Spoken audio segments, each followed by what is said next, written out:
السلام علیکم ورحمۃ اللہ وبرکاتہ۔ میں ڈاکٹر دلاور حسین مدنی ہومیوپیتھک کلینک دیدوالی ڈسکا سیالکوٹ سے۔ آج کا ہمارا جو ٹاپک ہے وہ ہے سن سٹروک یا ہیٹ سٹروک، یعنی سکتہ یا گرمی کی وجہ سے مریض کا بے ہوش ہو جانا، یا سورج کی گرمی یا تپش وغیرہ یا لو لگنا کہہ سکتے ہیں اس کو۔ اس مرض میں مریض کو سورج کی گرمی سے یا بہت زیادہ گرمی کی شدت کی وجہ سے مریض کا جو ہے پسینہ اندر ہی دب جاتا ہے، اور مریض کو جو ہے وہ بہت زیادہ کمزوری ہو جاتی ہے، اور اس کے وجہ سے مریض کو جو ہے وہ تشنج ہونا شروع ہو جاتا ہے۔ اس کے علاوہ مریض کو چکر آنے شروع ہو جاتے ہیں، مریض بے ہوش ہو جاتا ہے، اور اس کے علاوہ مریض کی جو ہے بے ہوشی کی وجہ سے دم گھٹنا شروع ہو جاتا ہے، اور دم گھٹنے کی وجہ سے موت ہونے کا چانس ہو جاتا ہے۔ اب اس کی سائن سمپٹم کی طرف آئیں تو اس کی علامات کچھ اس طرح سے ہوتی ہیں کہ جب مریض کو سن سٹروک ہو جاتا ہے، شدت کی گرمی لگ جاتی ہے، تو اس کی وجہ سے مریض کو جو پسینہ آنا بند ہو جاتا ہے، پسینہ نہیں آتا، پسینہ زیادہ تر نہ آنے کی وجہ سے مریض کو جو ہے وہ کمزوری ہو جاتی ہے، گھبراہٹ ہوتی ہے، تشنجی علامات اور بے ہوشی کی علامات شروع ہو جاتی ہیں مریض کو،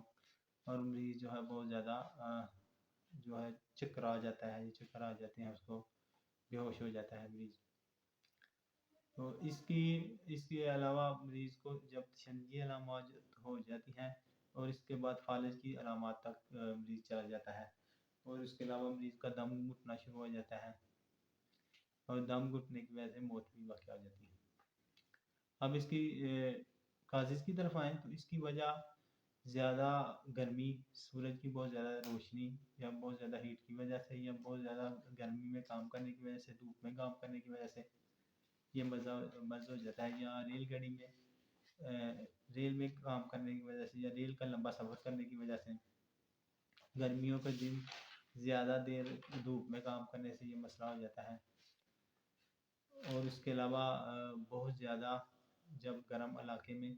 زیادہ دیر سفر کرنا پڑے تو اس سے بھی یہ مسئلہ ہو جاتا ہے۔ اس کے علاوہ گرمیوں میں ورزش کرنے سے بھی یہ مسئلہ ہو جاتا ہے۔ اب اس کی ٹریٹمنٹ کی طرف آئیں تو اس میں سب سے پہلے جو مریض جس کو سن سٹروک ہوا ہے اس کو فوراً آپ جو ہے سائے میں لے جائیں، دھوپ سے دور کر دیں، اس کے بعد اس کو جو ہے وہ ٹھنڈے پانی کے ٹب میں لٹا دیں، اس کا یعنی کہ منہ باہر ہو، باقی سارا اس کو اندر ٹب میں رکھ دیں، تو اس سے بھی سن سٹروک ٹمپریچر جو ہے 102 سے کم نیچے لیول تک چلا جائے تو اس سے بھی کافی زیادہ فرق پڑتا ہے۔ اس کے علاوہ کئی دفعہ ایسا ہوتا ہے کہ عرب کنٹریوں میں کہ وہ برف سے ٹھنڈا کیا ہوا پانی جو ہے ٹاپ میں بھر لیتے ہیں، اور مریض کو گردن کی صرف سر باہر رہتا ہے، باقی سارا اس کو ڈبو دیتے ہیں، اس سے بہت جلدی فاقہ ہو جاتا ہے۔ اس کے علاوہ مریض کو جو ہے اگر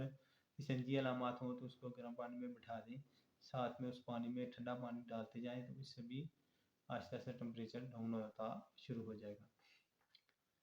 تو اس کے علاوہ میڈیسن کی طرف آئیں تو اس میں سب سے اچھی جو میڈیسن ہے وہ گلو لائن۔ گلو لائن کی مریض کی علامات یہ ہوتی ہیں کہ مریض کا چہرہ زرد ہو جاتا ہے، آنکھیں اندر کی طرف دھنسی ہوئی ہوتی ہیں، اور مریض کو جو ہے اس کو تشنجی علامات ہو جاتی ہیں، مریض جو ہے وہ کافی زیادہ جو غنودگی میں ہوتا ہے، بے ہوشی کی حالت میں ہو جاتا ہے۔ تو ایسی کنڈیشن میں آپ 30 پوٹینسی میں یا 3x میں 15 منٹ بعد یہ میڈیسن رپیٹ کرتے جائیں، جو ہی فرق پڑے تو پھر اس کو اس بعد پیشاب کر سکتے ہیں۔ اس کے بعد دوسری میڈیسن آ جاتی ہے ایکونائٹ۔ ایکونائٹ اس وقت دی جاتی ہے جب کہ ٹمپریچر شدید قسم کا ہو، ساتھ میں پانی کی پیاس ہو، گھبراہٹ اور بے چینی، موت کا خوف ہو، تو اس کنڈیشن میں دھڑکن بہت تیز ہو جائے تو اس کنڈیشن میں آپ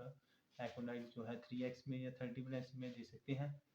15-20 منٹ کے بعد آپ اس کو رپیٹ کرتے جائیں، جب ہی ٹمپریچر نارمل ہو جائے تو پھر اس کے بعد پیشاب کر سکتے ہیں۔ اس کے بعد جلسیمیم میڈیسن آ جاتی ہے۔ جلسیمیم میڈیسن میں سن سٹروک کی علامات بھی پائی جاتی ہیں، اور مریض بہت زیادہ اس میں پسینہ دب جاتا ہے، گھبراہٹ ہوتی ہے، بے چینی ہوتی ہے مریض کو، تو اس کنڈیشن میں آپ 30 پوٹینسی میں صبح پیشاب دے سکتے ہیں۔ اس کے بعد میڈیسن آ جاتی ہے بیلاڈونا. بیلاڈونا کی علامات گلو 9 کی میڈیسن کی علامات سے مشابہ ہوتی ہیں. تو اس کو بھی آپ 30 پلیسی میں ثبوت پیشام دے سکتے ہیں انشاءاللہ مریض ٹھیک ہو جائے گا. نیٹم کار میڈیسن آ جاتی ہے. نیٹم کار جو ہے مزمن سن سٹروک کے لیے بہترین میڈیسن ہے، اور اس میں مریض کو جو ہے وہ گھبراہٹ بے چینی کی علامات یعنی کہ